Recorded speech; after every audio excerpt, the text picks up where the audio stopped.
Sekarang ini kalau kita scroll TikTok atau Facebook, pasti deh, dalam hitungan menit aja kita udah ketemu sama konten cewek joget.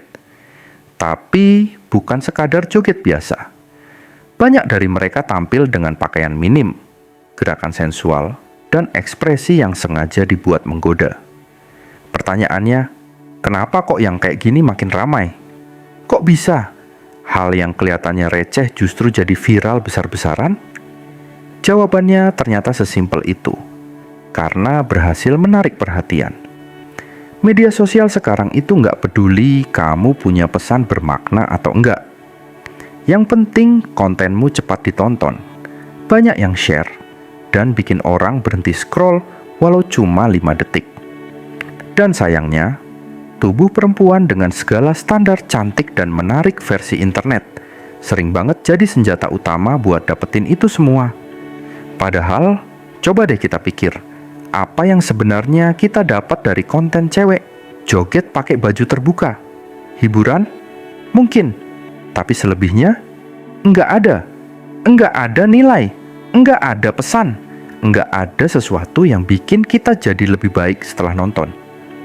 Tapi anehnya, justru yang kayak gini sering masuk FYP, sering trending, dan bahkan dipuji-puji.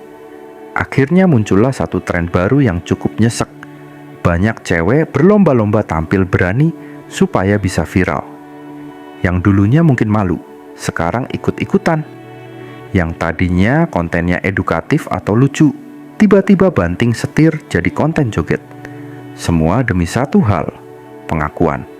Dan begitu viral, semua berubah. Yang dulunya nggak dikenal siapa-siapa, bisa langsung jadi artis dadakan.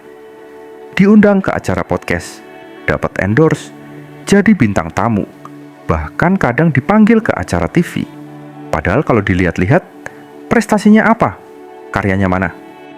Tapi ya begitulah, sekarang yang penting rame, bukan berkualitas.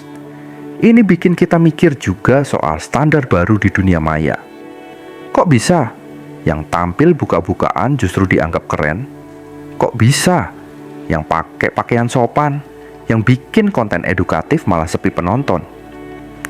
Kalau ini dibiarkan terus, bisa-bisa kita hidup di dunia yang nilai moralnya dibentuk sama algoritma. Bukan berarti aku menyalahkan si cewek-cewek ini sepenuhnya. Banyak dari mereka juga korban sistem. Mereka lihat temennya viral cuma karena joget seksi.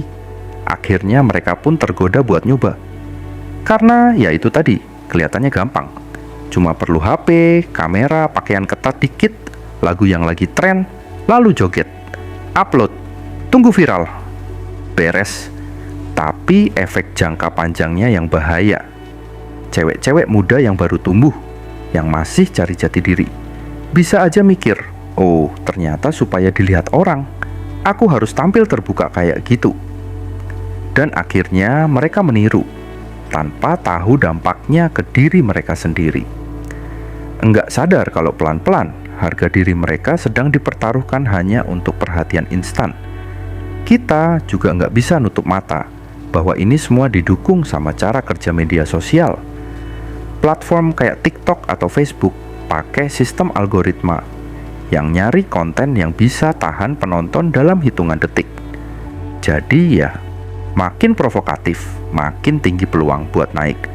Makin vulgar, makin besar kemungkinan dilihat banyak orang. Dan saat konten-konten itu dapat like banyak, komen rame, share kemana-mana, itu makin memperkuat sinyal ke pengguna lain. Ini loh konten yang laku. Padahal laku bukan berarti layak. Yang lebih sedih lagi, banyak orang justru mendewakan popularitas itu. Seolah-olah viral di media sosial adalah satu-satunya bentuk sukses. Jadi artis dadakan, dapat duit, dikenal banyak orang, semua itu dianggap sebagai puncak pencapaian.